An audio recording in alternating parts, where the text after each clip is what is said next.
अस्सलाम वालेकुम, welcome back to another vlog. उम्मीद करती हूँ कि आप सब खैर खैरियत से होंगे। मैं भी ठीक ठाक हूँ, शुक्र अल्हम्दुलिल्लाह। आज का व्लॉग मैंने मॉर्निंग से स्टार्ट किया है। मैं यहाँ पे जो है वो नाश्ता वगैरह बना रही थी। पराठे थे, साथ चाय थी। मेरी कोशिश होती है क्योंकि पराठे जो है वो मैं डेली बेसिस पे नहीं लेती। कभी कभार जो है वो पराठा मतलब सालन पे डिपेंड करता है किस टाइप का सालन है और उसके साथ पराठा अच्छा लगेगा कि चोपड़ी हुई रोटी अच्छी लगेगी। तो ये लोबिया उस दिन बनाया था तो फिर उसके वो बच गया था, तो लोबिया के साथ मेरा दिल कर रहा था पराठा होना चाहिए। फिर यहाँ पे जो है वो मैं पराठे बना रही थी। पराठे जो है वो मैं देसी घी यूज़ कर रही थी। यहाँ पे जैसे ही नाश्ता वगैरह बना के हटी तो फिर नाश्ता वगैरह खाया।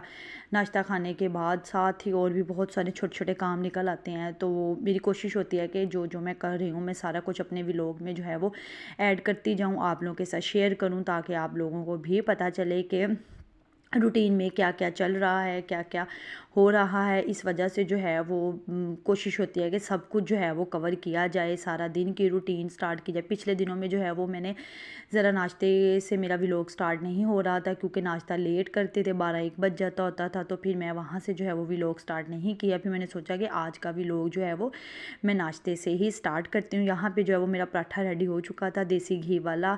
शुक्र अल्हम्दुलिल्लाह, देसी घी वाला पराठा खा के बहुत मज़े का लगता है। देसी घी वाला पराठा ना डेली बेसिस पे मुझे खुद देसी घी वाले पराठे अच्छे नहीं लगते, कभी कभार हो सालन के साथ तो फिर वो ज़्यादा अच्छा लगता है। जैसे ही नाश्ता वगैरह करके फ्री हुई तो फिर उसके बाद जो है वो मैंने आपको पिछले व्लॉग में बताया था कि मैंने जो है वो मक्खन घर में ख़ुद तैयार किया है। तो मैं आपको कह भी रही थी कि मैं आपके साथ जो है वो रेसिपी उसकी शेयर करूँगी, तो इस व्लॉग में जो है वो मैंने मक्खन की रेसिपी भी साथ ही शेयर की है आपके साथ, क्योंकि मक्खन बनाया हुआ था, शूट किया हुआ था, बस वो फिर मैं नहीं शेयर कर सकी ना।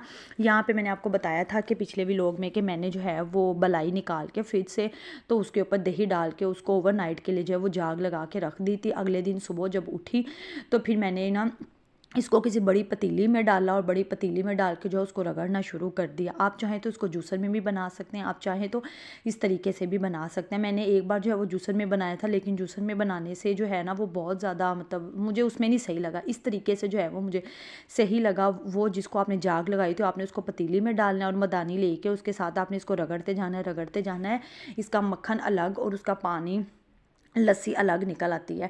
मेरी कोशिश होती है कि मक्खन, देसी घी, ऐसी चीज़ें जो है वो घर में ही तैयार की जाएँ तो ज़्यादा बेहतर है। बाज़ार से भी पता नहीं, कह तो देते हैं कि ये ख़ालिस है, पता नहीं वो ख़ालिस होता भी है कि नहीं होता। तो कोशिश होती है कि मक्खन और देसी घी खुद निकालूँ। कभी कभार मैं इसका जो है वो देसी घी निकाल के रख लेती हूँ, कभी जो है वो मैं इसका मक्खन निकाल लेती हूँ। जब मैं देख लेती हूँ कि देसी घी ख़त्म हो गया है तो फिर मैं मक्खन का देसी घी निकाल लेती हूँ। जब पड़ा हो मक्खन पड़ा हो तो फिर मैं जो है देसी घी पड़ा हो तो फिर मैं मक्खन ही रहने देती हूँ, क्योंकि मैं जो है वो रोटी खुश्क नहीं खाती, उसके ऊपर जो है पराठा वगैरह नहीं खाती। कभी कभार पराठा खाती हूँ तो फिर मैंने रोटी के ऊपर जो है वो मक्खन लगा लेना होता है। फिर उसके बाद साथ ही जैसे मक्खन वगैरह निकाल के फ्री हुई तो मैंने अपने बेटे को शॉवर दिलाना था, तो उसके लिए जो है वो मैंने ड्रेस निकाला था, उसको प्रेस कर रही थी। मैंने कहा जब तक मैं प्रेस करती हूँ, उसके पहले मैंने ऑयलिंग की हुई थी ना, ऑयलिंग वगैरह करके उसको बिठा दिया था। सोचा जब तक उसको ऑयलिंग की है तब तक उसके कपड़े वगैरह निकालती हूँ, साथ साथ वो प्रेस करती हूँ, फिर उसको शॉवर दिलाती हूँ।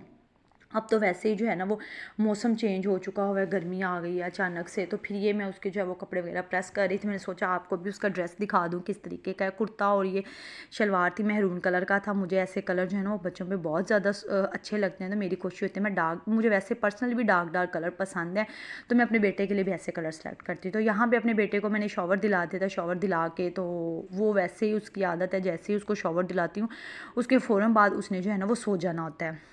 यहाँ पे मेरा बेटा जो है मैं उसको सुला चुकी थी, यहाँ पे वो सो गया था और मैं उसको जो है वो सीधा करके लिटा रही थी, कभी उसके पाँव पे हाथ लगा रही थी, तो मुझे बड़ा प्यार आ रहा था। फिर उसके बाद जैसे ही वो सो गया मैंने सोचा कि आज मूड हो रहा है पकोड़े बनाने का, तो क्यों ना आज पकोड़े और उसके साथ चाय बनाई जाए ना, दिल कर रहा था। तो फिर उसके लिए जो है वो पकोड़ों का सामान वगैरह तैयार करने लग गई।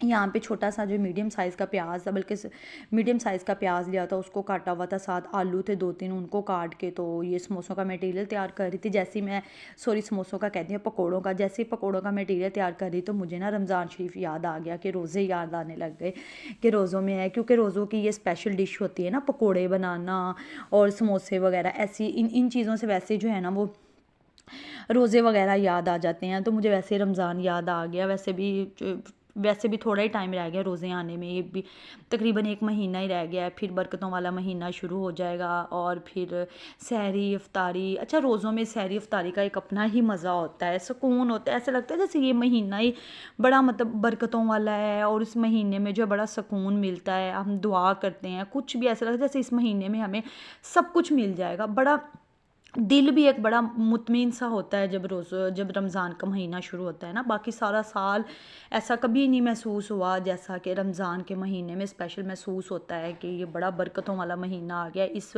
मतलब ऐसे ऐसे हमें लगता है कि जैसे हर तरफ हमारे ऊपर जो है वो बरकतें ही बरकतें हो रही हैं, रहमतें ही रहमतें हो रही हैं। कभी आप भी नोट करिएगा कि रमज़ान शरीफ में अगर किसी बंदे को या किसी को कोई स्ट्रेस आ गया है तो वो उस महीने में उस बरकतों मतलब उस महीने की इतनी ताकत होती है कि उस महीने में अगर कोई स्ट्रेस आ गया तो वो स्ट्रेस आपको लगता नहीं है। पता नहीं कि वो महीना ऐसा होता है। हम लोग जो है अपनी इबादतों में मसरूफ़ होते हैं, अपनी जो है वो सहरी इफ्तारियों में मसरूफ़ होते हैं, इस वजह से ऐसा महसूस हो रहा था। लेकिन ऐसा मैंने पर्सनली जो है ना ऐसा एक्सपीरियंस मेरे साथ हुआ है। लेकिन शुक्र अल्हम्दुलिल्लाह जल्दी जल्दी से जो है वो रोज़े आ जाएँ, फिर सहरी इफ्तारी करें, बरकतों वाले महीने स्टार्ट हों, तो बड़ा मज़ा आता है ना रोज़ों में।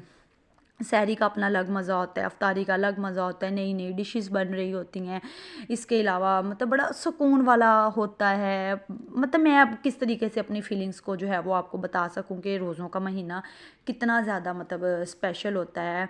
सारे साल में ऐसा कभी भी जो है वो हम इतनी तैयारियां भी पूरे साल में हम इतनी तैयारियां इतने एहतमाम कभी नहीं करते जो एहतमाम हम अपने रमज़ान के महीने में करते हैं। अल्लाह पाक ने शायद ये महीना रखा ही इसीलिए है कि इस महीने में जो है वो सब लोग इतने एहतमाम करते हैं, सब लोग आपस में मिलजुल के बैठ के इकट्ठी सहरी इफ्तारी करते हैं।